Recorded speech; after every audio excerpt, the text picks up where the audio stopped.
നമസ്കാരം. ബൈബിളിലും ഖുറാനിലും യഹൂദന്മാരുടെ ഗ്രന്ഥത്തിലും ഒരുപോലെ പറഞ്ഞിരിക്കുന്ന ഒരു സംഭവമുണ്ട്. 5000 BC ഈ ലോകത്ത് നടന്നു എന്ന് കരുതപ്പെടുന്ന ഒരു സംഭവം. മനുഷ്യൻ പാപം ചെയ്യുന്നത് കൊണ്ട് ദൈവത്തിന് മനുഷ്യരോട് കോപം തോന്നുകയും ഒരു വെള്ളപ്പൊക്കത്തിലൂടെ ലോകത്തിലെ ജീവജാലങ്ങളെ നശിപ്പിക്കാൻ ദൈവം തീരുമാനിക്കുകയും ചെയ്തു. പക്ഷേ ലോകത്തിൽ ജീവൻ്റെ അംശം നിലനിർത്തുന്നതിന് വേണ്ടി ദൈവം നോഹ എന്ന പ്രവാചകനോട് ഒരു അരുളപ്പാട് കൊടുക്കുകയും നീ ഒരു പെട്ടകം ഉണ്ടാക്കണം എന്ന് ആവശ്യപ്പെടുകയും ചെയ്തു. എന്നിട്ട് ആ പെട്ടകത്തിൽ ലോകത്തിലെ എല്ലാ ആണും പെണ്ണും ഉള്ള ഇണകളെ ഓരോ ഇണകളെ വെച്ച് ആ പെട്ടകത്തിനുള്ളിൽ സംരക്ഷിക്കണമെന്നും ആവശ്യപ്പെട്ടു. 40 രാവും 40 പകലും നിർത്താതെ മഴ പെയ്തു, വെള്ളം പൊങ്ങി. നോഹ ദൈവം പറഞ്ഞതനുസരിച്ചതുകൊണ്ട് ആ പെട്ടകത്തിൽ ഓരോ ജീവജാലങ്ങളെ കയറ്റി അതിനെ സംരക്ഷിച്ചു. അങ്ങനെ ഭൂമിയിൽ ജീവൻ്റെ അംശം നിലനിന്നു എന്നാണ് ആ സംഭവം പറയുന്നത്. നോഹയുടെ പെട്ടകം അതിനെപ്പറ്റി അറിയാൻ വയ്യാത്തവർ വളരെ ചുരുക്കമാണ്. ഞാനിപ്പോൾ നിൽക്കുന്നത് അമേരിക്കയിലെ കെൻറ്റക്കി എന്ന് പറയുന്ന സ്ഥലത്താണ്. ദാ എൻ്റെ പുറകിൽ ഒരു വലിയ 6 നില കെട്ടിടം പോലെ കാണുന്നത് നോഹയുടെ പെട്ടകമാണ്. നോഹയുടെ അന്നത്തെ പെട്ടകത്തിൻ്റെ അതേ മോഡലിൽ ഇവിടെ ഒരു പെട്ടകം പണിഞ്ഞു വെച്ചിരിക്കുകയാണ്. അതേ മെഷർമെൻറ്റും അതേ അന്ന് ഉപയോഗിച്ച തടികളും ഒക്കെ ഉപയോഗിച്ച് പണിഞ്ഞിരിക്കുന്ന ലോകത്തിലെ ഒരു അത്ഭുതമായിട്ടുള്ള പെട്ടകമാണ്. നമ്മളിന്ന് ഈ പെട്ടകത്തിനകത്ത് കയറി ഇതിൻ്റെ മുക്കും മൂലയും പരിശോധിക്കുകയാണ്. എല്ലാവർക്കും പുതിയൊരു വീഡിയോയിലേക്ക് സ്വാഗതം.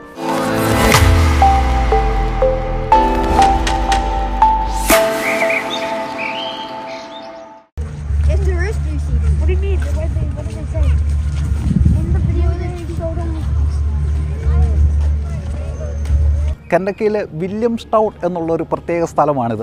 സ്നോ വീഴുന്നുണ്ട്, നല്ല തണുപ്പുണ്ട്. ഞങ്ങൾ നേരത്തെ ഓൺലൈനിൽ ടിക്കറ്റ് എടുത്തുകൊണ്ടാണ് വന്നത്. $55 ഒരാൾക്ക് ടിക്കറ്റ്. സീനിയേഴ്സായിട്ടുള്ള ആളുകൾക്ക് $45, 17 വയസ്സിൽ താഴെയുള്ളവർക്ക് $25 ടിക്കറ്റ്, 10 വയസ്സിൽ താഴെയുള്ള കുട്ടികൾക്ക് ഫ്രീ ആണ്. എൻട്രൻസിൻ്റെ അവിടെ ഞങ്ങൾ വണ്ടി പാർക്ക് ചെയ്ത് മൊബൈലിൽ ഞങ്ങളുടെ ടിക്കറ്റൊക്കെ കാണിച്ച് അകത്തോട്ട് കയറി വണ്ണം ഞങ്ങളെ കാത്തിരുന്നത് വളരെ മനോഹരമായിട്ടുള്ള ഒരു ഷട്ടിൽ ബസ്സാണ്. ഈ പെട്ടകത്തിലെ മൃഗങ്ങളുടെ ചിത്രങ്ങളൊക്കെ വെച്ചുള്ള ഒരു ബസ്. ആ ബസ്സിൽ കയറി നമ്മളൊരു 1 മൈലോളം സഞ്ചരിച്ചാണ് ഞങ്ങൾ ഈ പെട്ടകത്തിന് അടുത്തെത്തിയത്. എൻട്രൻസിൻ്റെ അവിടെ വെച്ച് തന്നെ ഇവിടെ കാണാനുള്ള കാഴ്ചകളുടെ വളരെ വിശദമായിട്ടുള്ള ഒരു മാപ്പ് ഞങ്ങൾക്ക് നൽകി തന്നിട്ടുണ്ടായിരുന്നു.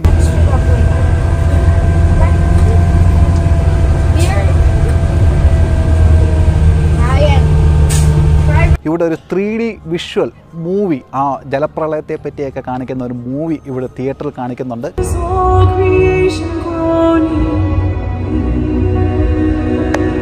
From you will come children and grandchildren, as many as the stars. Let the earth bring forth living creatures after their kind. പക്ഷേ പ്രധാനപ്പെട്ട സംഭവം ഈ പെട്ടകം തന്നെയാണ്. ആ കഥ സത്യമാണോ എന്ന് നിങ്ങളിൽ എത്ര പേര് വിശ്വസിക്കുന്നുണ്ട് എന്നെനിക്കറിയില്ല. പക്ഷേ അതിൻ്റെ ഫാക്റ്റ് പല സയൻറ്റിഫിക് രീതിയിലും പ്രൂവ് ചെയ്യുന്നതിനുള്ള ശ്രമങ്ങളൊക്കെ നടന്നിട്ടുള്ളതായിട്ട് ഞാൻ പല സ്ഥലത്തും വായിച്ചിട്ടുണ്ട്. ഞങ്ങൾ 3 ഫാമിലിയുണ്ട്. 3 ഫാമിലിയായിട്ടാണ് ഇവിടെ വന്നിരിക്കുന്നത്. മനോജുണ്ട്, റോജിയുണ്ട്, ബിനീതയുണ്ട്, റൊസീനയുണ്ട്, പിന്നെ കുറേ പിള്ളേർ സെറ്റും ഉണ്ട്. അപ്പോൾ ഞങ്ങൾ നോക്കയുടെ പേടകത്തിനകത്തോട്ട് കയറാൻ പോവാണ്. ഇത് 510 അടി നീളമുള്ളതാണ് ഈ നോവാസാർക്ക്. 85 അടി വീതിയുണ്ട്, 51 അടി ഹൈറ്റും ഉണ്ട്.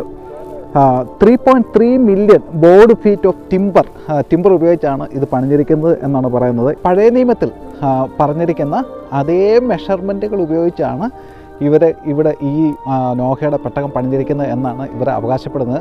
ഇതാ ഫ്രണ്ടിൽ നല്ലൊരു വെള്ളം നിറച്ച ഒരു ലേക്കും ഒക്കെ ഉണ്ട്. ഒരുപക്ഷെ ഈ ബോട്ട് വെള്ളത്തിൽ പൊങ്ങിക്കിടക്കുന്നു എന്നുള്ളൊരു ആംബിയൻസ് വരുത്തുന്നതിന് വേണ്ടിയിട്ടായിരിക്കും. അന്ന് വെള്ളപ്പൊക്കത്തിൽ നിന്ന് ജീവജാലങ്ങളെ രക്ഷിക്കുന്നതിന് വേണ്ടി എല്ലാ ജീവജാലങ്ങളെയും ആണും പെണ്ണുമായിട്ട് ഓരോ ജോഡിയെ ഇതിനകത്ത് കയറ്റി എന്നാണ് പറയുന്നത്. അങ്ങനെ ഉള്ള ഓർമ്മയ്ക്ക് വേണ്ടിയിട്ടാണ് ഈ മൃഗങ്ങളെയെല്ലാം ഇവിടെ വെളിയിൽ ഉണ്ടാക്കി വെച്ചിരിക്കുന്നത്. പെട്ടകത്തിൻ്റെ പണിക്ക് ഉപയോഗിച്ച തടികളും ഒക്കെ ഇപ്പോഴും ഇവിടെ കിടപ്പുണ്ട്. 6 വർഷം കൊണ്ടാണ് ഇതിൻ്റെ പണി കഴിഞ്ഞത്. 2016 ഈ പെട്ടകത്തിൻ്റെ പണി കഴിഞ്ഞ് ഇത് പബ്ലിക്കിന് വേണ്ടി ഓപ്പൺ ചെയ്ത് കൊടുത്തത്. എൻ്റെ അമ്മോ, ഇതിൻ്റെ ഹൈറ്റ്! അപ്പോൾ നമ്മളൊരു ബിൽഡിങ്ങിനകത്തൊക്കെ കയറുന്നത് പോലെ ഇതിൻ്റെ ഏറ്റവും താഴത്തെ നിലയിൽ ഇതിൻ്റെ ബേസ്മെൻറ്റ് വഴിയാണ് നമ്മൾ ഈ പെട്ടകത്തിനകത്തോട്ട് പ്രവേശിക്കാൻ പോകുന്നത്.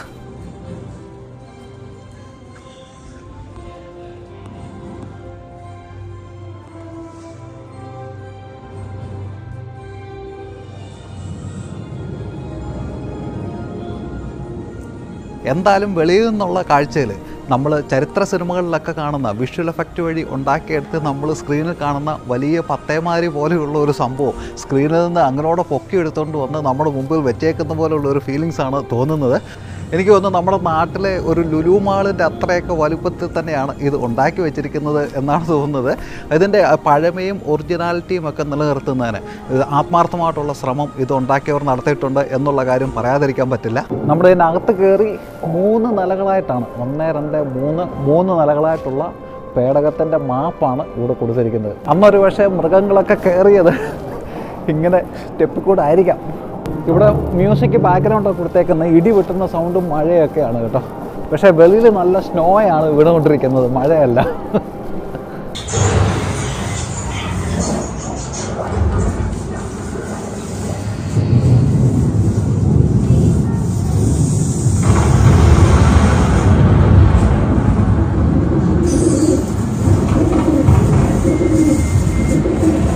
അകത്തോട്ട് കയറി ആദ്യത്തെ നിലയിൽ മൊത്തം കാണുന്നത് മൃഗങ്ങളുടെ കൂടുകളാണ്. കൂടുകൾക്കകത്തെല്ലാം പലതരത്തിലുള്ള മൃഗങ്ങളുടെ കരച്ചിലും വിളിയും ഒക്കെ നമുക്ക് കേൾക്കാൻ പറ്റും. ഇവിടെ എല്ലാം അടുക്കി വെച്ചിരിക്കുന്ന മൃഗങ്ങളുടെ കൂടുകളാണ്. അന്ന് ലോകത്തിലുണ്ടായിരുന്ന എല്ലാ ജാതി മൃഗങ്ങളെയും ഈ പെട്ടകത്തിനകത്ത് കയറ്റണമെന്നുണ്ടെങ്കിൽ എത്ര കൂടുകൾ ഉണ്ടായിരിക്കണം എന്നൊന്ന് ചിന്തിച്ച് നോക്കിയേ.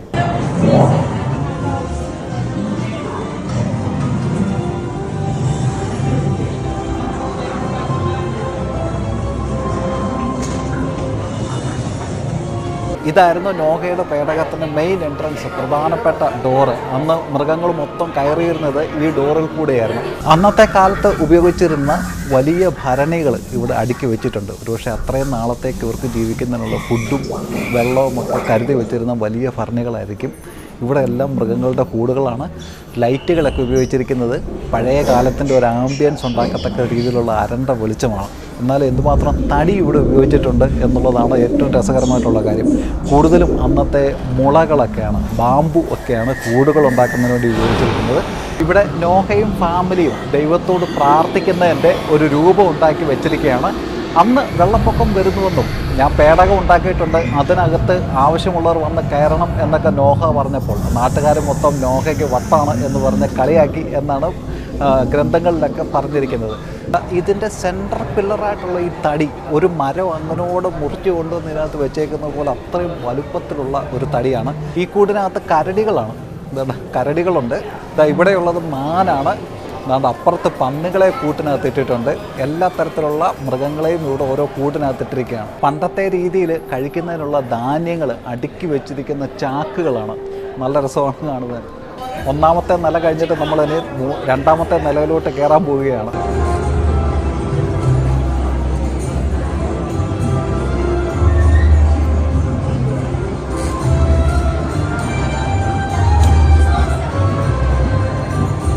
ഇതിനകത്ത് കൂടുതലും ഉപയോഗിച്ചിരിക്കുന്ന മരങ്ങൾ പൈൻ മരങ്ങളും നമ്മുടെ ബാമ്പു മുള ഒക്കെയാണ് ഇതിനകത്ത് ഉപയോഗിച്ചിരിക്കുന്നത് എന്നാണ് പറയുന്നത്.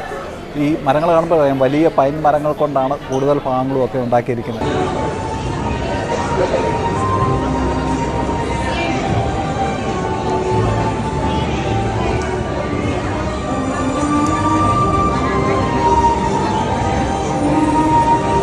പിന്നെ ഇവിടെയൊക്കെ ഒഴിവുള്ള ഭാഗത്തൊക്കെ അവർ സാധനങ്ങൾ സ്റ്റോർ ചെയ്ത് വെച്ചിരിക്കുന്ന ഒരു ആംബിയൻസ് ഉണ്ടാക്കിയിട്ടുണ്ട്. പൂജകളും ചാക്കുകൾക്കകത്ത് ധാന്യങ്ങളും ഒക്കെ സ്റ്റോർ ചെയ്ത് വെക്കുന്നത് കാണിച്ചിട്ടുണ്ട്.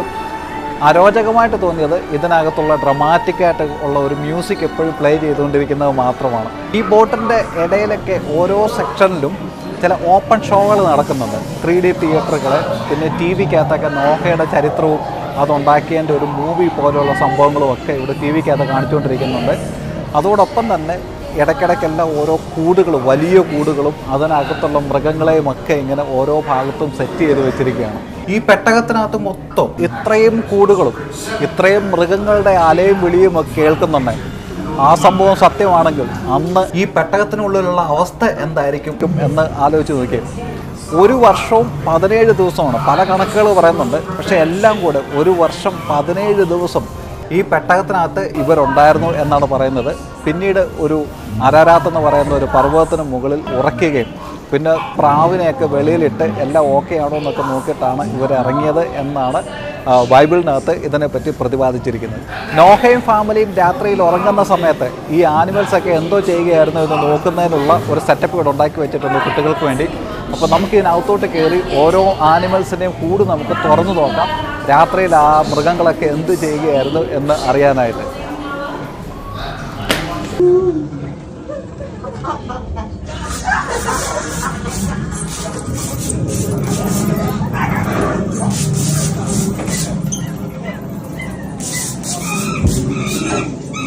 ഒരു കാര്യം അഭിനന്ദിക്കേണ്ടത്, എത്രമാത്രം എഫേർട്ട് എടുത്തിട്ടാണ് ഇത്രയും കൂടുകളും അന്നത്തെ മൃഗങ്ങളുടെ അതേ വലുപ്പത്തിലുള്ള രൂപങ്ങളുമൊക്കെ ഇവിടെ ഉണ്ടാക്കി വെച്ചിരിക്കുന്നത് എന്നുള്ളതാണ്. വരയനാടുകൾ, കാണ്ടാമൃഗം, ഇവിടെ ജിറാഫ്, അന്നത്തെ ഡൈനസോറിൻ്റെ കുഞ്ഞുങ്ങൾ വരെ നോഹയുടെ പെട്ടകത്തിലുണ്ടായിരുന്നു എന്നാണ് ഇതനുസരിച്ച് നമുക്ക് മനസ്സിലാക്കേണ്ടത്.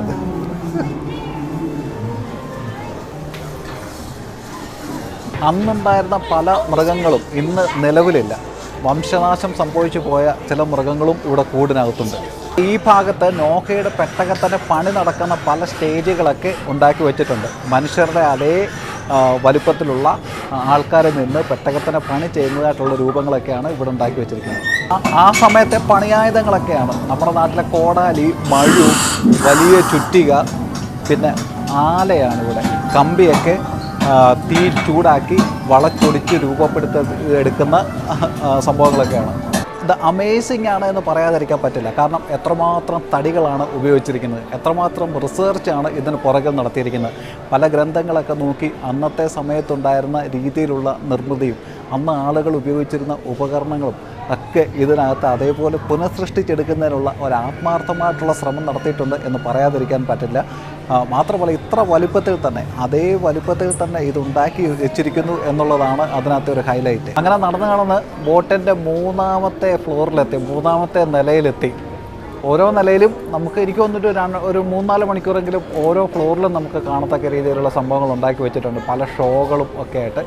ഒരു വർഷം 17 ദിവസത്തോളം ഇതിനകത്ത് ഇത്രയും മൃഗങ്ങളും ആൾക്കാരും എല്ലാം കൂടെ എങ്ങനെയാണ് താമസിച്ചത് എന്നുള്ളതാണ് ഇപ്പോൾ ഇന്ന് വളരെ സ്വസ്ഥമായ രീതിയിൽ നമ്മൾ കയറി കണ്ടു കഴിയുമ്പോൾ നമ്മുടെ മനസ്സിലുണ്ടാകുന്ന ഒരു ചോദ്യം. അന്ന് ആ പ്രളയത്തിന് ശേഷം മനുഷ്യവംശം നിലനിന്നത് നോഹയുടെ 3 പുത്രന്മാർ വഴിയാണ് എന്നൊക്കെയാണ് പറയുന്നത്. ഷേമും, ഹാമും, ജാഫേത്തും. ആ പെട്ടകത്തിനകത്ത് അവർ താമസിച്ചിരുന്ന മുറികളും അവരുടെയൊക്കെ രൂപങ്ങളും ഒക്കെയാണ് ഇവിടെ കാണാൻ പറ്റുന്നത്. അന്ന് ആ പേടകത്തിനകത്ത് അത്രയും ദീർഘസമയം താമസിക്കാനുള്ളത് കൊണ്ട് കുറേ പച്ചക്കറികളൊക്കെ അവർ അതിനകത്ത് നട്ടു വളർത്തിയിരുന്നു. പിന്നെ നമ്മുടെ സവാള ഒക്കെ പോലെയുള്ള സാധനങ്ങളെല്ലാം ഇവിടെ സ്റ്റോർ ചെയ്ത് വെച്ചിരിക്കുകയാണ്. ഇതേ പലതരം പച്ചക്കറികളൊക്കെ അന്ന് അവർ ആ പേടകത്തിനകത്ത് സ്റ്റോർ ചെയ്ത് വെച്ചിരുന്നതാണ് ഇവിടെ കാണിക്കുന്നത്. അന്ന് വെള്ളപ്പൊക്കം കഴിഞ്ഞു, ഭൂമിയെല്ലാം ശാന്തമായി എന്ന് നോഹ മനസ്സിലാക്കിയത് പറത്തുവിട്ട ഒരു പ്രാവ് ചുണ്ടിൽ ഒരു ഇലയുടെ ഒരു പച്ച ഇലയുമായിട്ട് മടങ്ങി വന്നു കഴിഞ്ഞപ്പോഴാണ്. അത് കഴിഞ്ഞതിന് ശേഷമാണ് പെട്ടകത്തിൽ നിന്ന് അവർ വെളിയിലിറങ്ങിയത്. നോഹയും കൂട്ടാളികളും പെട്ടകത്തിൽ കയറി രക്ഷപ്പെട്ട് കഴിഞ്ഞപ്പോൾ വിശ്വസിക്കാതെ വെളിയിലുണ്ടായിരുന്നവരുടെ അവസ്ഥ ഇതായിരുന്നു എന്ന് കാണിക്കുന്ന ഒരു പെയിൻറ്റിങ്ങാണിത്. ദൈവം പ്രളയം കൊണ്ട് ഭൂമിയെ നശിപ്പിച്ചോ നോഹ പെട്ടകം പടുതോ എന്നുള്ളതൊക്കെ വിശ്വാസത്തിൻ്റെ ഭാഗമാണ്. പക്ഷേ മലയാളി അടുത്തിടെ നേരിൽ കണ്ട ഒരു പ്രളയമുണ്ട്. അന്ന് ചില നല്ല മനുഷ്യർ തങ്ങളുടെ ജീവിതമാർഗമായ പെട്ടകവുമായി അവരുടെ രക്ഷയ്ക്കെത്തി. പല നോഹമാരും തങ്ങളുടെ ഗേറ്റും വീടുകളുമൊക്കെ ദുരിതം അനുഭവിക്കുന്നവർക്ക് വേണ്ടി തുറന്നിട്ട് കൊടുത്തു. നോഹയുടെ പെട്ടകം കാണുന്നതിന് വേണ്ടി അമേരിക്കയിലെ കെൻഡക്കിയിൽ വരെ എത്തേണ്ടത് ആവശ്യമില്ല. നിങ്ങളുടെ ചുറ്റും കണ്ണു തുറന്നൊന്ന് നോക്കിയാൽ മതി. നോഹയാകുന്നതിന് വേണ്ടി ദൈവത്തിൻ്റെ അരുളപ്പാടിന് വേണ്ടി കാത്തിരിക്കേണ്ട ആവശ്യവുമില്ല. ദുരിതം അനുഭവിക്കുന്നവർക്ക് വേണ്ടി നിങ്ങളുടെ ഹൃദയവും മനസ്സും ഒന്ന് തുറന്നിട്ട് കൊടുത്താൽ മതി. മറ്റൊരു വീഡിയോവുമായി വീണ്ടും നിങ്ങളുടെ മുമ്പിലെത്തും വരെ